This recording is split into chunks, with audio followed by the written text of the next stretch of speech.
Weit oben im Norden Norwegens, dort wo Wind und Wellen seit Jahrzehnten gegen die Felsen donnern, haben wir eine längst vergessene deutsche Geschützbatterie des Atlantikwalls entdeckt. Überwuchert, verborgen und kaum zugänglich, der Weg hierher war alles andere als leicht. Dornen, Schlamm und steile Hänge machten jeden Schritt zu einer Herausforderung, doch was wir schließlich fanden, war die Mühe wert. Verrostete Relikte aus dem Zweiten Weltkrieg, Überreste der einstigen Küstenverteidigung, die einst feindliche Schiffe am Horizont stoppen sollten. Zwischen den Betonruinen und Geschützstellungen spürt man noch heute die Wucht der Geschichte, eingefroren in der Zeit, eins mit der Natur. Ein Ort, an dem Vergangenheit lebendig wird und wo man sich fragt, welche Geheimnisse liegen hier noch unter dem Moos verborgen. Begleite uns auf unserer Expedition an den Atlantikwall in Norwegen.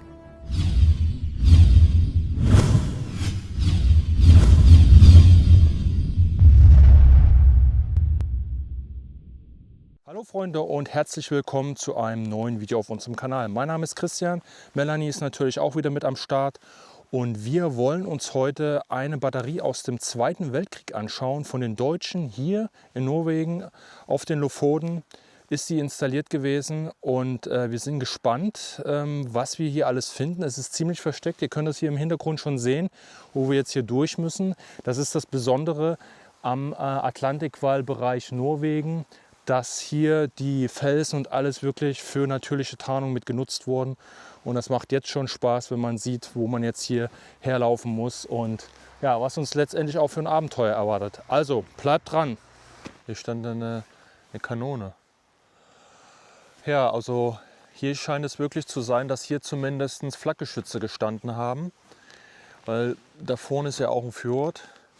Das heißt, hier gab es wahrscheinlich auch jetzt irgendeine Flugschneise von dem Ganzen. Man sieht hier auf jeden Fall noch den Teller, wo das Geschütz arretiert ist. Tatsächlich.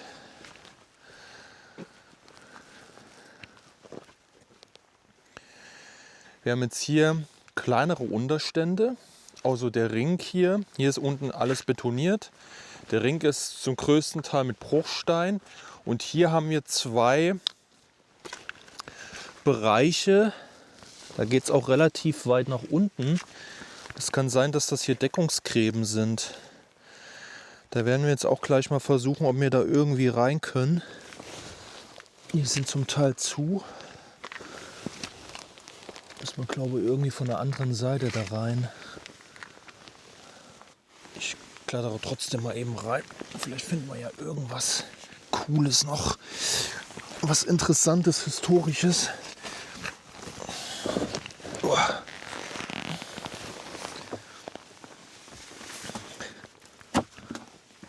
Nee. So Leute, also wir haben jetzt gerade noch mal eben nachgeforscht, weil uns das jetzt ein bisschen spanisch vorkam und hier scheinbar doch mehr ist. Es ist hier auf jeden Fall eine Batterie gewesen mit mindestens zwei 15,5 cm Kanonen und ein 2 cm Flakgeschütz. Aber wir haben den Hinweis ja bei der Adolf-Kanone gefunden. Genau, richtig, bei der Adolf-Kanone. Da war ja auch ein Hinweis, genau. Aber wir haben das hier total versäumt irgendwie. Deshalb waren wir jetzt gerade noch mal verwundert. Aber umso besser. Und Gott sei Dank ist hier im Gegensatz zu vielen anderen Locations, wo wir in der Walachei sind, immer noch Internet. Okay, weiter geht's. Ja, das ist jetzt hier wirklich so zwischen diesen ganzen großen Findlingen, also wieder sehr versteckt gebaut. Wenn wir da jetzt noch mal wieder den Vergleich ziehen wollen zum restlichen Atlantikwall in Frankreich und so weiter, das ist hier wieder eine ganz Geschichte. Man hat also praktisch hier diese natürliche Tarnung einfach genutzt von dem Ganzen. Das ist immer so faszinierend. Ah, hier drüben ist was. Also das ist eine weitere große Bettung. Also muss auch wieder hier ein 15,5 cm Geschütz gestanden haben.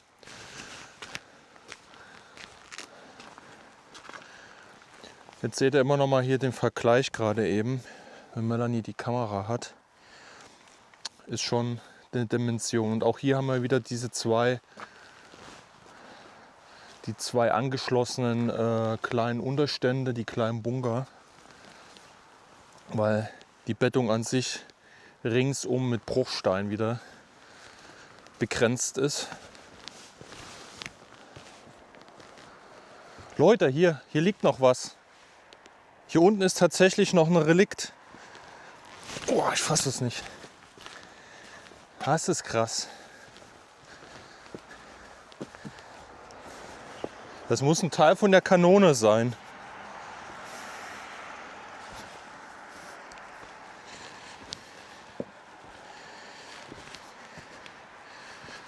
Boah.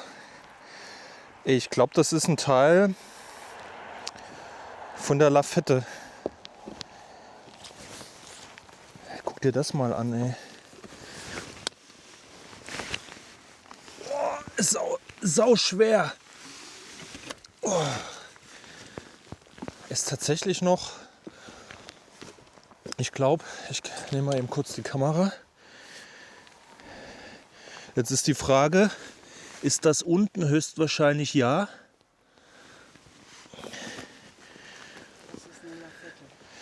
Ja, wo das Geschütz letztendlich installiert gewesen ist, also draufgesetzt wurde. Also ich vermute es einfach mal, dass das jetzt ein Bereich ist, weil hier konnte man jetzt wahrscheinlich was arretieren. Aber ob es jetzt von einem 15 cm, also 15,5 cm Geschütz ist oder eher jetzt von der Flak, das weiß ich nicht. Deshalb gehe ich jetzt hier auch nochmal für euch in die Nahaufnahme. Hier sind Ringe drin, die sind zum Teil halt alle schon gebrochen. Das zieht sich dann durch. Ich weiß nicht, ob das auch so eine Art, naja, wie eine Feder sieht es jetzt nicht aus. Aber vielleicht weiß es der ein oder andere von euch, der, sage ich mal, die Geschütze auch in- und auswendig kennt, auf technischer Ebene, welcher Bereich das jetzt genau ist. Aber das ist jetzt mal ein richtig krasser Fund. Damit hätte ich jetzt nicht gerechnet, dass wir jetzt hier noch auf so einen Teil von der Kanone stoßen. Wahnsinn. Das ist wirklich, wie gesagt, das, was einen hier so fasziniert, dass man immer noch nach 80 Jahren solche Relikte findet. Das ist wirklich krass. Wir sind im Busch. Wir sind immer im Busch. Warum sind wir immer im Busch? Ich verstehe es nicht. Aber ich glaube, das ist immer ein gutes Zeichen, oder? Weil das bedeutet, dass hier nicht allzu viele Leute gewesen sind. Und man eventuell noch ein bisschen mehr sehen kann. Aber es ist natürlich hier doof, ja, sehr kriminell. Weil hier alles mit Moos ist und die Löcher teilweise nur mit Moos überdeckt sind. Ich glaube, wir müssen hier rüber. Hier müssen wir rüber. Hier kommt eine Freifläche. Also hier geht es nochmal ganz extrem nach unten. Ich sehe jetzt gerade nicht, ob hier ein Stein ist, ehrlich gesagt. Und ich hänge jetzt hier in der Felswand fest. Oh. So, hier muss auf jeden Fall vorsichtig sein. Ich teste. Ey, ich bin jetzt richtig ins Leere getreten. Nee, das will ich nicht. Okay, warte mal. So, halt mal kurz die Kamera. Hier ist ein Stein. Warte mal, ich gehe mal, glaube hier rüber, ey. Weil ich sehe immer nicht, wo ich jetzt hier hintrete, ob das jetzt was ist oder nicht. So Leute, also wir haben jetzt hier irgendwelche interessanten Vögel so ein bisschen aufgeschreckt. Sie sehen so ein bisschen aus wie so Rebhühner oder ja, so eine kleinere Art von Fasan oder sowas.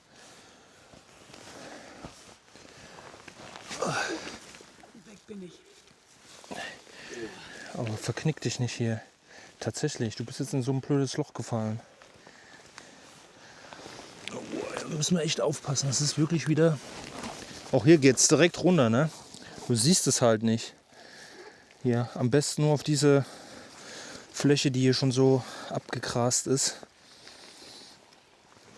Zwei Dullis wieder.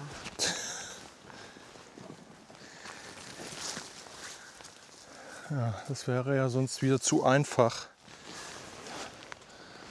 Ja Leute, wir haben es gefunden. Hier drin scheint die Bettung zu sein. Jetzt müssen wir nur noch hier irgendwie runterkommen und darüber. Hua! So, ich habe mich jetzt hier durchgekämpft. Melanie wartet derweil auf diesem Plateau. Da ist das. Okay, es scheint auch ein bisschen kleiner zu sein auf den ersten Blick. Aber hier fehlt komplett der Ring. Ihr seht jetzt hier noch die Verschraubungen. Und wir hatten jetzt gerade hier den Ring gesehen. Hier ist eine Verschraubung. Der fehlt jetzt. Dafür haben wir hier noch einen Rest, der aber wahrscheinlich auch irgendwie zu der Kanone mal gehörte. Und jetzt einfach nur dieses Loch hier abdeckt. Ja, das hat man hier irgendwie entfernt. Das muss auch von der Kanone sein. Das ist krass. Dass man wirklich immer noch die Reste von dem Ganzen sieht. Wir können jetzt hier auch noch mal in die 2 Teile hier rein spionieren. Also das scheint dann immer wieder identisch aufgebaut zu sein. Kurz die Taschenlampe anmachen. Ja. Oh, schaut mal da unten. Da ist doch noch was von der Kanone. Oh, da müssen wir irgendwie noch mal hin. Seht ihr dieses Teil? Ja, jetzt muss ich erst hier noch mal reinkriechen. Das ist ja natürlich eine Scheiße. Ja, wir gucken aber erstmal noch mal kurz in die andere Geschichte rein. Das meine ich halt immer. Ihr müsst halt wirklich, wenn ihr sowas macht, euch dann auch alles angucken. Auch wenn man manchmal zu bequem ist, geht mir ja genauso. Weil ich suche jetzt hier nicht irgendwie den Hardcore Weg à la Roofless TV. Nichts gegen Roofless TV natürlich. Aber die sind natürlich 20 Jahre jünger wie ich. Und das ist auch, sage ich mal, das Hauptding von deren Kanal. Aber ich möchte das hier alles hier für euch dokumentieren. Den historischen Part einfach. Da seht ihr noch einen Holzbalken, den man da eingelassen hat. So. Boah, die Stiegen, die sind natürlich jetzt... Ne, die erste kann man noch nehmen. So. Ey, es ist... Ich sag's euch, Leute. Das ist der Ring. Aber jetzt seht ihr mal, wie breit der Ring noch ist. So, jetzt müssen wir mal gucken, wie wir das jetzt hier machen. Beleuchtungstechnik und Kameraführung. Und um euch zu zeigen, wie breit das ist. Da meine Hand. Und ich habe eine Pranke. Das sind locker, ich weiß jetzt natürlich nicht, wie lang meine Hand ist, beziehungsweise wie breit. Aber 15 cm sind das mindestens hier. Und dann geht das noch weiter. Ich sage mal 25 cm, wenn nicht sogar 30 cm. Hat dieser komplette Ring. Ja, ist der komplett stark. Also das ist schon krass. Und da liegt jetzt hier ein Teil drin. Und auf der anderen Seite liegt ein Teil drin. Auch nicht schlecht. Ja, und hier sind die Stiegen halt schon komplett weg. So gut wie weg. Okay. Oh, dann krebs ich erstmal wieder hier raus. Oh, Junge. Also manchmal fragt man sich immer, warum macht man das? Oh. Ich weiß, das sieht jetzt wieder erbärmlich aus, aber ich finde es ja auch gut, weil so bleibt man einfach in Bewegung und macht halt Bewegungen, die man sonst einfach nicht macht. Aber der faule Schweinehund in einem, der sagt halt immer, ey, komm, lass es einfach bleiben. Puh. So, Mikro ist hier schon wieder versteckt. Weiter geht's. So, wir sind jetzt gerade von hier zurückgekommen und Melanie ist schon ein bisschen vorgegangen. Und jetzt wird es richtig brachial. Leute, jetzt wird es richtig brachial. Hier liegt noch mehr von der Kanone. Ich gebe euch mal noch mal eben kurz Melanie, damit ihr auch seht, was das jetzt hier für ein Umfang ist. Das ist richtig krass. Wir haben hier irgendwie eine Schelle oder was ist das hier? Boah, es ist auch schon übel schwer. Guckt euch das mal an. Ich denke mal, hier ist das Rohr wahrscheinlich auch durchgegangen oder es ist noch was von dem Sockel. Und guckt euch das mal an hier als Größenvergleich jetzt hier. Ich kann das jetzt gerade gar nicht so identifizieren. Ich glaube, das ist unten. Das ist unten, glaube ich. Also ihr müsst euch das, glaube ich, jetzt einmal so vorstellen. Einmal jetzt nach oben gedreht. Das ist so schwer, ich kann hier gar nichts machen. Hier liegt noch so eine Schelle drauf. Und ja, jetzt seid ihr gefragt. Ist das jetzt ein Teil von der 2 cm Kanone oder ist es von der 15,5? Das ist ja richtig krass, oder? Das müssen die jetzt von hier oben irgendwie runtergeschmissen haben. Ja, das kriegt man jetzt. Ich will da jetzt auch gar nicht mehr. Es ist alles massiv, hier macht man nichts kaputt. Das liegt hier schon seit über 80 Jahren, aber ich will das jetzt hier nicht weiter verschieben. Ich gucke jetzt nur noch mal, ob man, dazu bräuchte man auch noch mal eine Taschenlampe, aber vielleicht kann ich es auch so sehen, ob hier irgendwo eine Nummer ist. Ah ja, Melanie hat die Taschenlampe. Ich weiß jetzt ehrlich gesagt nicht, wo man auf den Geräten immer mal so eine Nummer eingestanzt hat. Ich glaube, das war vollkommen verschieden. Ich hoffe, ihr könnt das jetzt hier alles gut sehen. Also hier guck mal, hier ist ein Teil von diesen, hier wird irgendein Schwungrad dran gewesen sein. Genau, hier hat man das gedreht. Also ich denke mal wirklich, das ist unten hier, dieser Teil. Aber krass, ne? Aber ich sehe wirklich keine Nummer, Leute, ich sehe keine Nummer. Aber das kann halt auf irgendeinem anderen Teil. Meistens ist das ja auf der Kanone selbst gewesen und jetzt nicht auf dieser Lafette. Ey, das ist richtig krass, Leute. Ich fasse es nicht. Nach über 80 Jahren liegt das hier immer noch rum.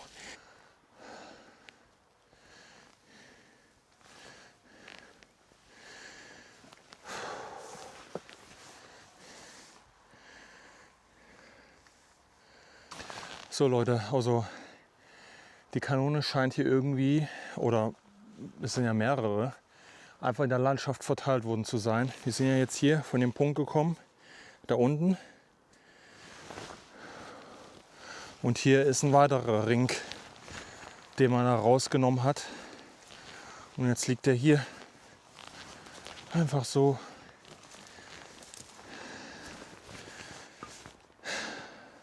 Das, was wir da gerade auch zerschnitten schon in dem Bunker gesehen haben.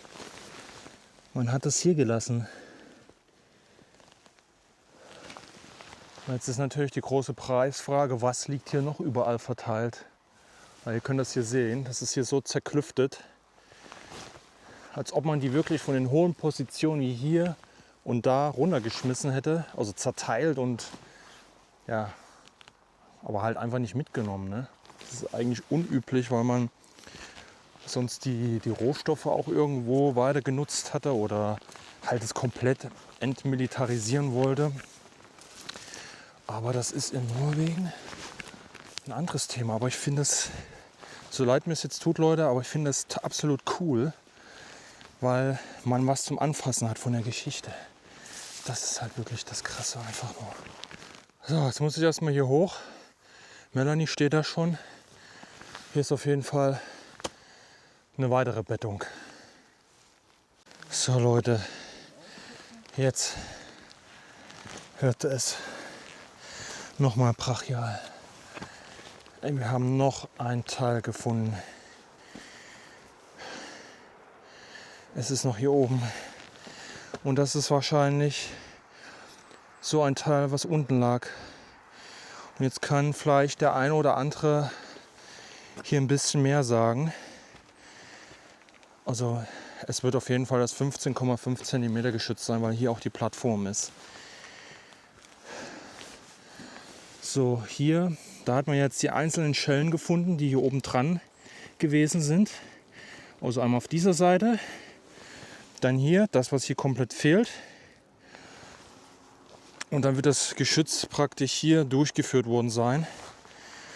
Oder die andere Seite, je nachdem. Weil es gab ja noch dann das Kanonenschild höchstwahrscheinlich auch. Ja Leute, also das ist jetzt wirklich richtig spannend. Und man sieht halt hier auch, wie der Bunker an der Seite jetzt schon eingeklappt ist. Aber auch irgendwie, ja, es ist einmal gedreht, so wie das aussieht. Weil hier oben noch, ja, es muss gesprengt worden sein, ne? Weil hier oben noch so ein Rohr ist, höchstwahrscheinlich das Wasserrohr. Da sieht man noch die Moniereisen und so weiter. Aber wir können halt leider nicht sagen, wie gesagt, was das jetzt hier für ein Geschütz, also ob das jetzt ein rein deutsches Geschütz war, was ich eigentlich eher nicht glaube. Ich vermute mal, das wird von einer fremden Armee gewesen sein, wo man hier einfach nur die Geschütze und so weiter übernommen hat, um die halt hier im Atlantikwall halt mit zu benutzen. Das könnte ein französisches, aber auch ein belgisches Geschütz sein. Die hatten halt sehr viele und dann hat man das nämlich hier genutzt, um ja, das hier halt einzubauen. Und das ist aber krass, dass wir wirklich sowas hier an der Stelle noch finden. Das ist wirklich echt beeindruckend. Weitere Relikte, Leute. Überall verteilt. Mal gucken, ob wir da noch hinkommen. Da oben soll übrigens der Entfernungsmesser gestanden haben, wenn unsere Informationen richtig sind. Aber ob der noch steht oder Reste davon, ich glaube eher nicht. So, wir sind oben. Hier seht ihr noch Melanie, wie sie jetzt auch gerade noch hier hochkommt. Der Entfernungsmesser musste hier oben gestanden haben, aber wir wissen jetzt nicht, wie wir da hochkommen sollen.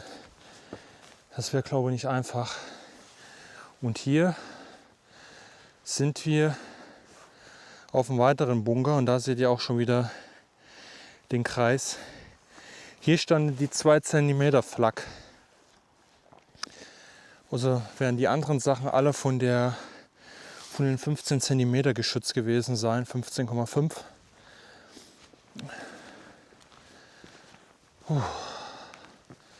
So, jetzt sind wir auch noch mal hier unten. Da gehen wir natürlich eben noch mal fix mit euch hier rein. So, hier stand die 2 cm Flak, wie gesagt. Und da geht es rein in die Höhle. Ja, da könnt ihr das wieder sehen, dass man hier wieder nur den Felsen genommen hat. Schon für eine Wand. Und dann einfach Bruchstein ringsrum und hier nochmal den Eingang betoniert und vor allen Dingen auch die Decke, weil meistens kam ja der Beschuss bzw. das Bombardement direkt von oben. Ja, aber mehr ist das dann hier auch nicht. So, Melanie sagte gerade, hat schon geschrien, ich habe noch was gefunden. Tatsächlich. Es ist nochmal so eine, ja, von der Lafette, ne? Wo die Kanone letztendlich drauf gestanden hat. Also wir haben jetzt mindestens von 2 verschiedenen Kanonen Teile gefunden. So viel ist sicher. Und ja, ihr könnt das sehen, das ist irgendwo hier hinten. Und der ganze Quatsch ist bis hier vor schon gefallen. Keine Ahnung, ob man es hierher gebracht hatte oder durch Explosion. Das können wir jetzt alles nicht mit Sicherheit sagen, weil wir, wie gesagt, die Geschichte jetzt im Detail von dem Ganzen nicht vor Augen haben. Aber das ist wirklich krass. Wir werden, wie gesagt, wenn wir was dazu gefunden haben, das natürlich einblenden nochmal. Aber die Funde alleine, die sprechen schon für sich.